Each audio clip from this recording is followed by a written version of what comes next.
George always found peace in his nighttime walks. After a long and exhausting day in the workshop, he enjoyed wandering the fields of his old farm with his loyal dog Rufus by his side. The property was vast and silent, and each step connected him to the place that had been his home for decades.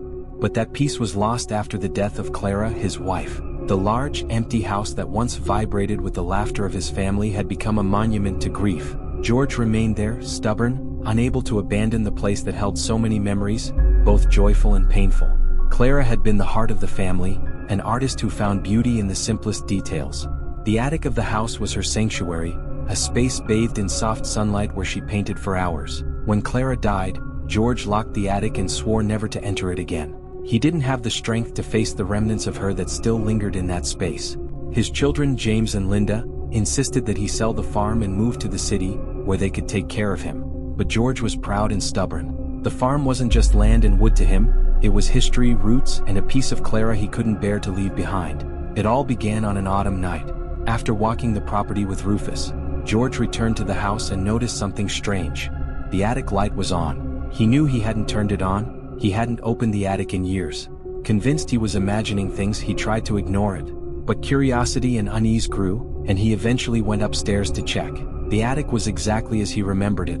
Dust covered Clara's canvases and brushes, but something was different. Her last painting, unfinished, was positioned facing the window, even though he was certain he had stored it away. The canvas depicted a field, but something about it seemed incomplete, out of place. George hurried out, closing the door and trying to forget what he'd seen. In the days that followed, the events began to escalate. Lights flickered throughout the house. Footsteps echoed from upstairs, and Rufus, normally calm, began growling at empty corners. Some nights, George woke to the sound of something falling or even a faint humming, a disturbingly familiar tune. Clara used to hum while she painted, but this sound was slower, drawn out, almost desperate. The climax came on a stormy night. A loud crash shook the house, coming directly from the attic. Rufus, usually fearless, retreated, hiding behind George. Heart pounding, George grabbed his shotgun and climbed the stairs.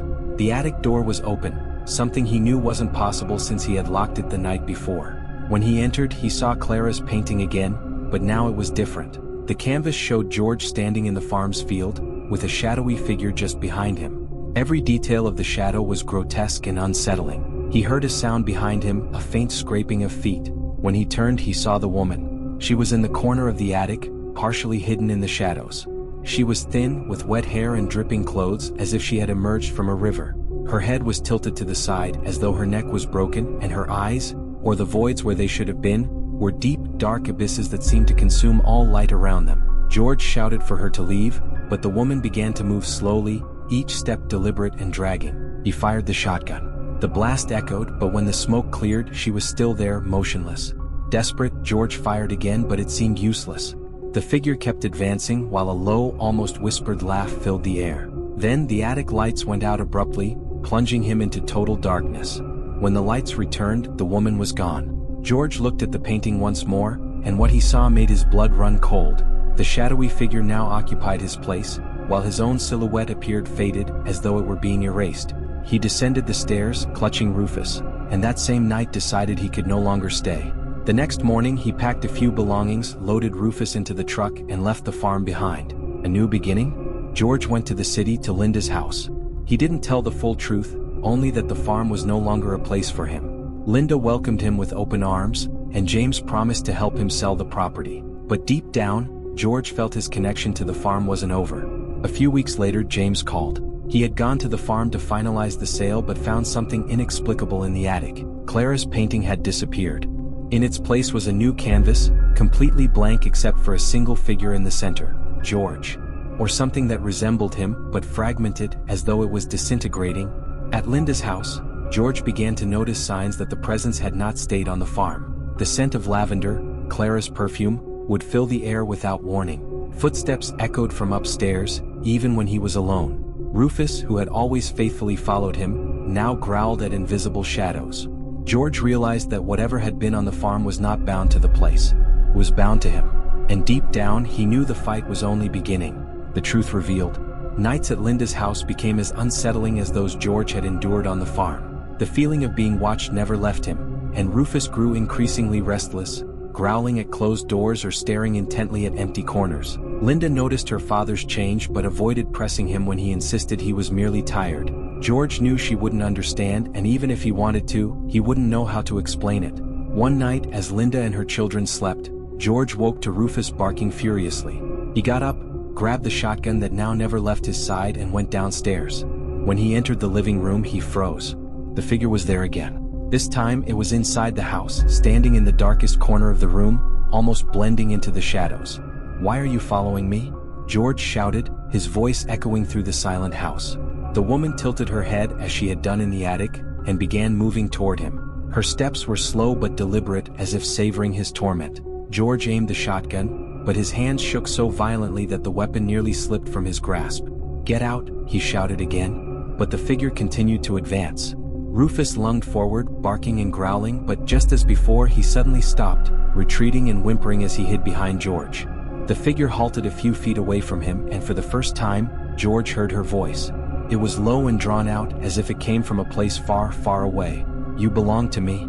Those words, spoken with chilling clarity, made George shudder. He realized he wasn't merely being haunted by a malevolent force. He had been marked by it. Maybe it was the farm, maybe it was Clara, or perhaps it was something older and darker, something that had always been there, waiting. The final decision. The next day, George made a decision he had been avoiding for months. He needed to confront whatever it was. There was no running, not to the city or anywhere else. The presence would follow him until he faced what was happening. He told Linda that he needed to return to the farm to settle some unfinished business. She tried to convince him otherwise, but George was resolute. He took Rufus with him as always. When he arrived at the farm, the place felt different. The house was surrounded by a heavy atmosphere, as if the very air resisted his presence. George entered, feeling a chill emanating from the walls.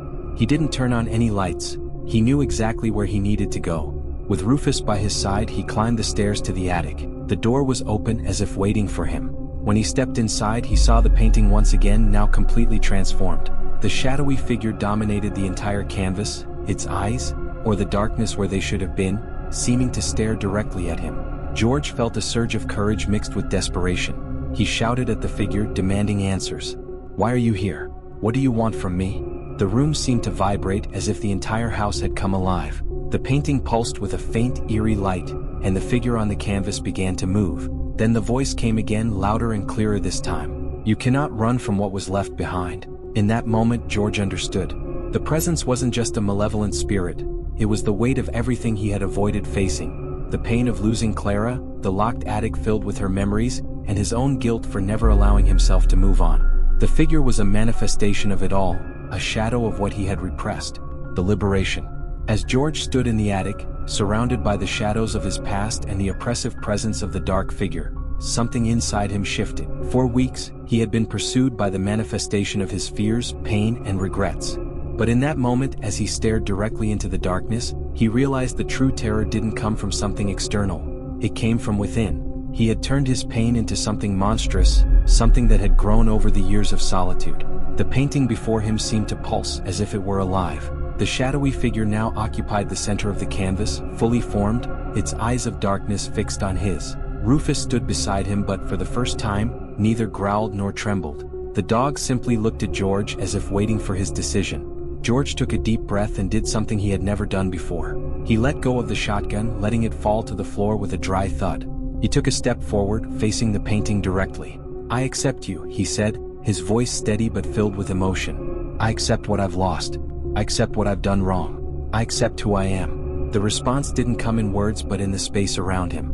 The attic, which had felt suffocating, began to change. The heavy air grew lighter, and the cold gave way to a comforting warmth. The flickering, weak light stabilized, illuminating the space in a way George hadn't seen in years. The painting before him began to transform.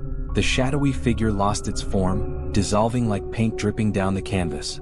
Slowly, a new image began to emerge. A sunny field, with Clara in the distance, standing beside her easel. She was smiling, just as she used to when she painted, and the portrait seemed to radiate calm and serenity. A tear rolled down George's cheek. He knew this was the farewell he had never been brave enough to face. Clara was no longer there to comfort him, but the love they had shared would always remain. And now, finally, he could move forward. The descent from the attic. With the transformation complete, George looked around the attic. Clara's belongings, her brushes, canvases, and jars of paint, felt less like relics of a lost time and more like living memories, pieces of a life he could now honor without pain. He patted Rufus's head and made his way downstairs. In the living room, he opened the windows, letting the morning light flood the space. It was as if the entire house had awakened with him, free from the shadows that had dominated it for so long. He made himself a cup of coffee and sat in his armchair with Rufus by his side. For the first time in years, George felt at peace. There were no more footsteps upstairs, no flickering lights and no lurking figures. Only the sound of the wind sweeping across the fields and the comforting presence of Rufus. Reunion with the children. The next day, George called James and Linda. They arrived at the farm in the late afternoon, expecting to find their father anxious and frail as usual. But to their surprise, they found a different man. George greeted them with a genuine smile, something they hadn't seen since Clara's death. "I need to talk to you," he said, leading them into the living room. He told them about his decision to sell the farm, something neither of them had ever thought they'd hear. "It's not that I'm giving up," George explained. "It's that I've realized staying here doesn't do me any good. This place will always be a part of me, but now it's time to move forward." James and Linda, moved, agreed to help with the preparations for the sale. For the first time, they felt their father was truly opening up to them, not just as the stubborn, hardened man they knew, but as someone willing to share his pain and his memories. The final walk. The next morning, before leaving the farm, George took one last walk through the fields. Rufus trotted beside him as always, but there was something different in the air. The light seemed brighter, the wind gentler, and every corner of the property felt alive in a way George hadn't experienced in years. Upon reaching the top of the hill, George looked back at the house. He saw not just the place that had been the stage for so much grief but also the home of so many happy moments with Clara and the children. He took a deep breath and murmured to himself, "Thank you. A new beginning." George left for the city, where Linda awaited him with a room ready. He knew that the journey of dealing with his loss wouldn't end there, but he felt ready to face it. Rufus, always by his side, seemed calmer as well, as if the shadow that had hung over them had finally lifted. Even so, at night, George still dreamed of Clara. But now the dreams were peaceful, filled with light and warmth. He saw her painting in the attic, wearing that smile that always lit up the room. When he woke up, he didn't feel sadness but a deep sense of gratitude. The farm, the shadows, the dark presence. It had all been part of a cycle that was now complete. George had found peace not by running but by accepting. And with that, he was finally free to live again.